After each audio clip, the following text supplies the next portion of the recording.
Sir thank you very much sir सबसे पहली बात तो ये है कि मेरा ख्याल था कि अगली लाइन में बैठे वालों को ये पता है कि पार्लियामेंट के दो हाउस हैं, एक हाउस ऑफ फेडरेशन है, उसके मेंबर्स भी पार्लियामेंट का हिस्सा होते हैं।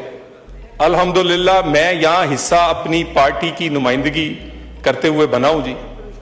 और जो इन्होंने अभी कहा कि जी 5-5 मशीर बना दिए हैं, यानी जब बंदा हाउस में फ्लोर ऑफ द हाउस बात कर रहा हो उसके पास फैक्ट्स जो हैं वो ठीक होने चाहिए। मोहसिन नकवी साहब भी सेनेटर हैं और वजारत दाखिला के एक ही वजीर है। मैं जरा मसूफा के लिए ये बता दूं कि एक ही वजीर है।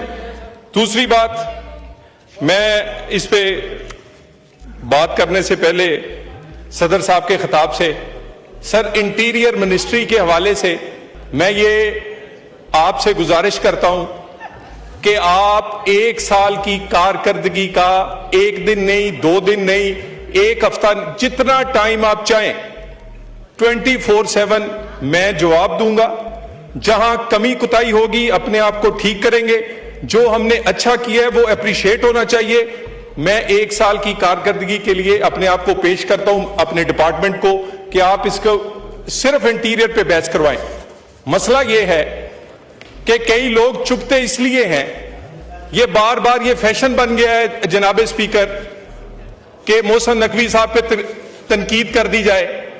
सीट से चिमटे रहना जरूरी नहीं होता, काम देखना है।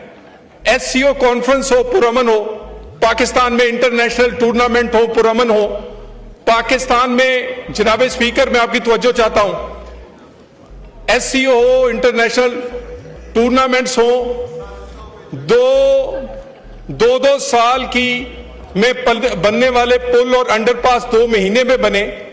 वो तमाम जो आपके स्टेडियम्स बने हैं इंटरनेशनल स्टैंडर्ड के, पाकिस्तान के लिए एक और तोहफा हो।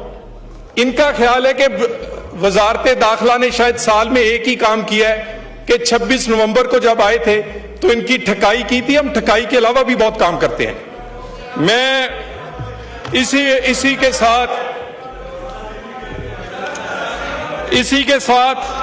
सर अब मैं जाफर एक्सप्रेस पे बात करना चाह रहा हूं। जाफर सर तंजीम साजी के लिए मैंने अभी बनीगाला दाखिला लेना है, मैंने वहां पढ़ना है अभी।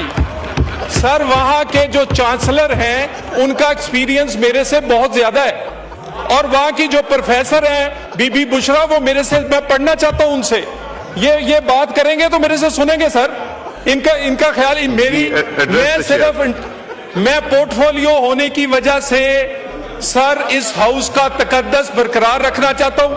मैंने इनकी बात आराम से सुनी है, ये बात करेंगे मैं उससे बड़ा जवाब दूंगा। सर अगली बात जी, अब आ जाए जाफर एक्सप्रेस पे। सर जाफर एक्सप्रेस, सर इनसे पूछ रहे तंजीम साजी पे बात करनी है कि दहशतगर्दी पे करनी है? जी आप एड्रेस पे चेयर बात करें। सर जाफर एक्सप्रेस इंतहाई अफसोसनाक वाकया हुआ। सर एक साइड से पहाड़ों से बीएलए हमलावर थी और दूसरी साइड से अफसोस के साथ बात यह है, sir order in the house करवाएं सर। संजीदा बात हो रही है जी, आप चाहते हैं बलोचिस्तान की बात, please order in the house because और 10 मिनट के बाद जुमे की ब्रेक हो जाएगी जी।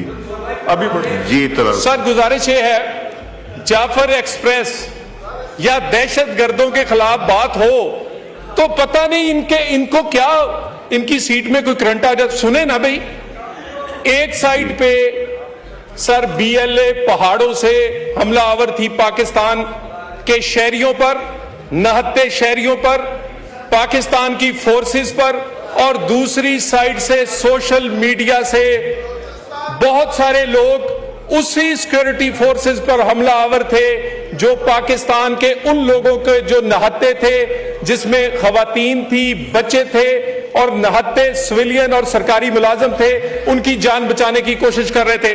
जनाब स्पीकर, कोई फर्क नहीं है, यह सहूलतकारी है। जिन लोगों ने ट्वीट्स या सोशल मीडिया पर सहूलतकारी की है, जिस तरह बीएलए को ट्रीट किया जाएगा, सहूलतकारों को भी उसी तरह ट्रीट किया जाएगा। यह नहीं हो सकता। और ये बार बार कहते हैं कि ये दहशतगर्दी शुरू क्यों हुई। जनाब स्पीकर, ये दहशतगर्दी शुरू क्यों हुई? क्योंकि 2018 में आरटीएस बैठ गया था। सिर्फ आरटीएस नहीं बैठा जनाब स्पीकर, आप इसी जगह बैठते थे 13 से 18 के दरमियान। जब 13 में हुकूमत आई तो आधी दर्जन दहशतगर्दी के वाकयात रोज हुआ करते थे। फाटा में पाकिस्तान का परचम नहीं लहराता था, कोयटा में कोई निकल नहीं सकता था, कराची में जिस दिन दिल करता था कारोबार और पूरा कराची बंद कर दिया जाता था। जनाब स्पीकर, उसी 4 साल में वही फौज थी, वही रेंजर थी, वही पुलिस थी, लेकिन जब नीयत का फर्क हो तो एक आदमी का फर्क था जिसका नाम था नवाज शरीफ। उसने सबको इकट्ठे बिठाया, वो दहशतगर्दी खत्म हुई। वो दहशतगर्दी लौटी कैसे जनाब स्पीकर? सुने कैसे लौटी? ये 2018 के बाद कुछ ऐसे फैसले किए गए कि दोबारा से दहशतगर्दी केपी में भी, कोई केपी में शहीद हो तो वो भी पाकिस्तानी है, कोई बलूचिस्तान में मारा जाए वो भी पाकिस्तानी है, पंजाब या सिंध, ये दहशतगर्दी दोबारा लौटी उन पॉलिसियों से। उन तालिबान को वापस लाकर अपनी सियासी फायदे के लिए उनको पाकिस्तान लाकर बसाया गया और वही लोग आज हमारी लोगों की गर्दनें काट रहे हैं। जनाब स्पीकर, कोई फर्क नहीं है टीटीपी और बीएलए में। दोनों के हैंडलर्स बैरूने मुल्क, हमसाया मुल्क में मौजूद है। दोनों के ट्रेनिंग कैंप्स हमसाया मुल्क में मौजूद है। दोनों की फंडिंग वही लोग कर रहे हैं। एक ने दाढ़ी रखी हुई है और दूसरे ने दाढ़ी नहीं रखी, सिर्फ ये फर्क है। और मैं दोबारा बता दूं, कल एक बलूचिस्तान में वजीर आजम तशरीफ लेकर गए, उधर तमाम कौमी क़यादत वहां साथ बैठी, बलूचिस्तान की अपोजिशन और बलूचिस्तान की हुकूमत वहां साथ बैठी और कुछ फैसले वहां पर किए गए। एक तो ये जो तासर दिया जाता है कि बलूचिस्तान में ना जाने, ना कोई दिन में निकल सकता है ना रात में, बिल्कुल गलत है। कोई इंसर्जेंसी नहीं है, ये दहशतगर्दी है, दहशतगर्दी। और ये दहशतगर्दी उसी तरह की, दोनों का एक पैटर्न है, बीएलए भी और टीटीपी भी। एक की दाढ़ी है और दूसरे की दाढ़ी नहीं, और एक ही उनका, दोनों उसी तरह अहले तशी के आईडी कार्ड्स देखकर, पंजाबियों के आईडी कार्ड देखकर, सरकारी मुलाजमीन के आईडी कार्ड देख, दोनों एक जैसे करते हैं। इनका मकसद क्या है कि कौम में तकसीम और खौफ पैदा किया जा सके। लेकिन जो जाफर एक्सप्रेस है जनाबे स्पीकर, जिस बेहतरीन अंदाज में सिक्योरिटी फोर्सेस ने वो ऑपरेशन किया है वो काबिल तहसीन है। इनके मुंह से कभी वो भी तारीफ सुननी चाहिए जिन्होंने आम पाकिस्तानी, उन खवातीन निहत्ते जो वहां लोग मगवी थे, उनकी जान बचाई है, एक लफ्ज नहीं कहेंगे। कोई हर्ज नहीं है। ये दोबारा पूछते हैं कि दहशतगर्दी लौटी क्यों है। नेशनल एक्शन प्लान पे किसने अमल करना था? 20 उसके नुक्ते हैं, 10 नुकात सूबे से हर सूबे को कर रहे हैं। मैं अफसोस के साथ जनाब स्पीकर, आज से 20 साल हो गए हैं, 1% एनएसवी अवार्ड का केपी में जाता है, 600 अरब रुपया जा चुका है। कितने जनाब स्पीकर? 600 अरब से जायद। उस 600 अरब, ये वाहद सूबा है, ये कारकर्दगी, ये मेरा ख्याल माइंड ना करे, वो भी पाकिस्तान है कि जहां पर काउंटर टेररिज्म का डिपार्टमेंट जो है वो किराए की बिल्डिंग में है। वो 1% भी दहशतगर्दी के लिए नहीं लगा आज तक। क्यों सीटीडी वहां उसको अदारे को स्ट्रेंथन नहीं किया गया?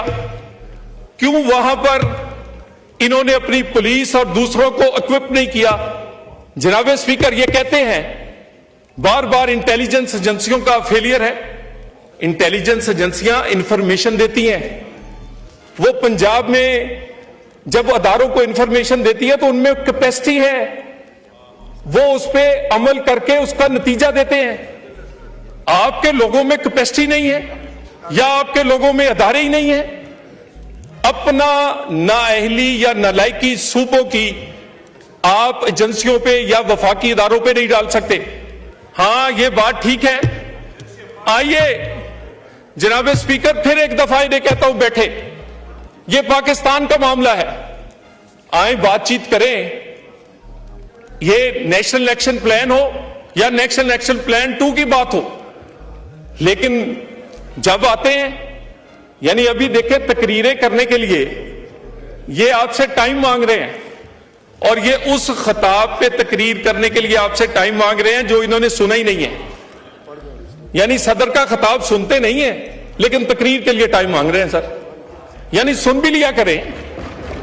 यानी आप आते हैं सर, ये 2 मेरे भाई जो पीछे बैठे हैं वो वीडियो बना रहे होते हैं, 2-4 आगे आते हैं सर, ये इनका रोज का एक तरीका, आते हैं, ये किया जी, वीडियो बनाई और चले गए TADL लेके।